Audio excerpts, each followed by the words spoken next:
I used to see him often. Well, I guess I shouldn't say him, more like it. Then I moved away to another state, another city.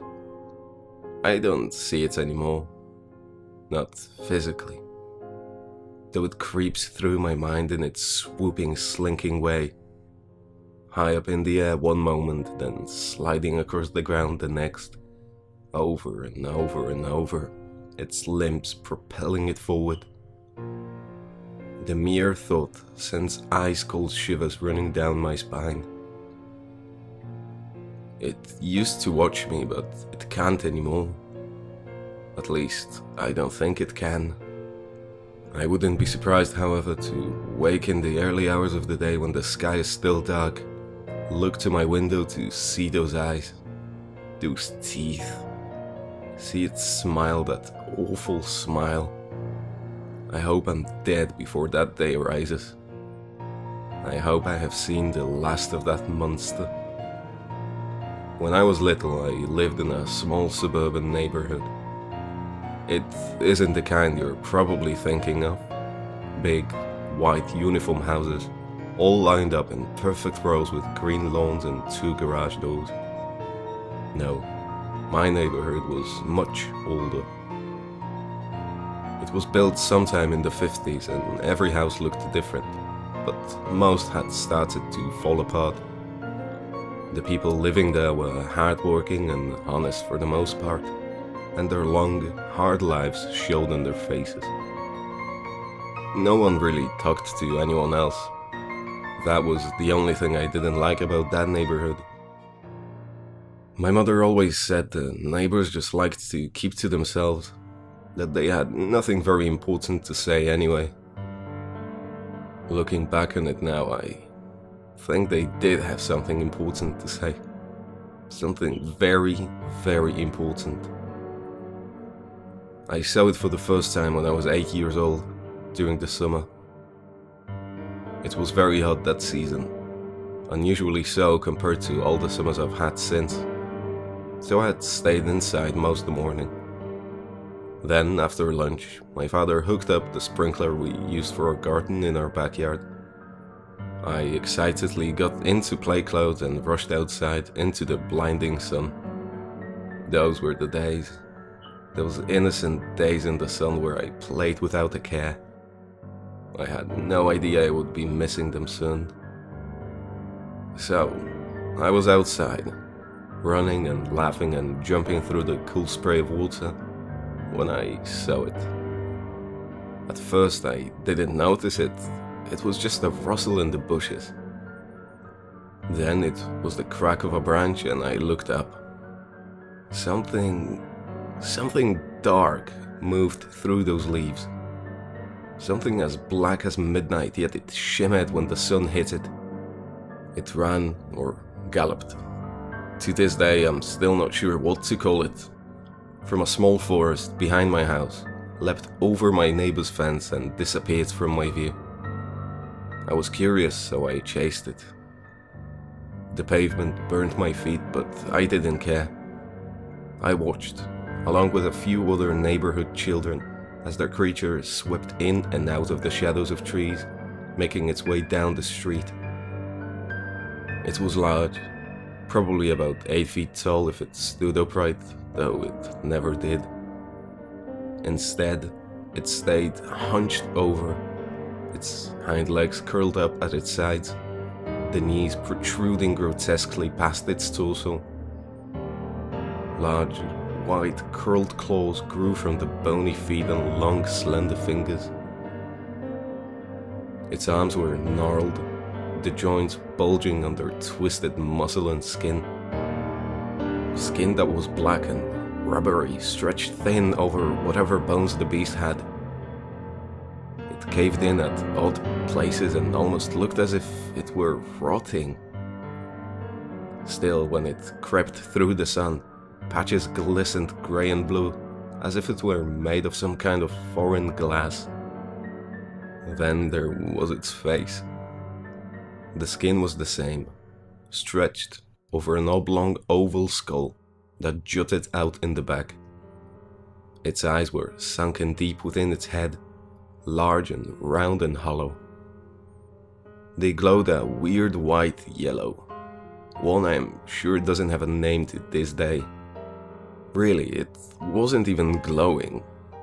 It was more of a pulsating, ever-present light that seemed to come straight from some non-existent soul deep within the monster's core. It always seemed to smile. Its mouth was stretched, like its skin, far across its face. You know the expression grinning ear to ear? It was literal in this case. Each corner reaching each side of its face, where ears would have been if it had any. Within this smile were 2 rows of pure white teeth, long and sharp. In fact, each tooth was so long it could never close its mouth. The sharp tips just clacked against each other as it skulked around, waving its head slowly from side to side, as if sniffing something in the air. I used to find this silly since it had no nose. Now the thought terrifies me. We kids just watched it in a sort of dazed amazement, never having seen something like it before. I suppose I thought it was just some species I had yet to learn about in school. And I wish that's all it had been. Then our parents called us back inside for dinner and we grudgingly obeyed, not wanting to get in trouble. I am not sure about the other kids, but I never quite forgot about the creature I had seen. I got preoccupied with other things, sure, but its image was always in the back of my mind, burning there, waiting for me to remember it late at night while I tried to drift off to sleep. It got its wish. That night I was laying in bed with my covers pulled up to my chin, despite how hot I was. The nightlight across the room barely gave me comfort from the thoughts of ghouls and ghosts hiding in my closet or under my bed. Then the beast's image slipped into my thoughts. I gripped the covers. It hadn't scared me before, yet I had been mere feet away from it. But now, after having the image sit in my mind all day, my brain registering its unworldly appearance, I started to fear it. It was bad. I knew that now. Then I heard the tap. I froze.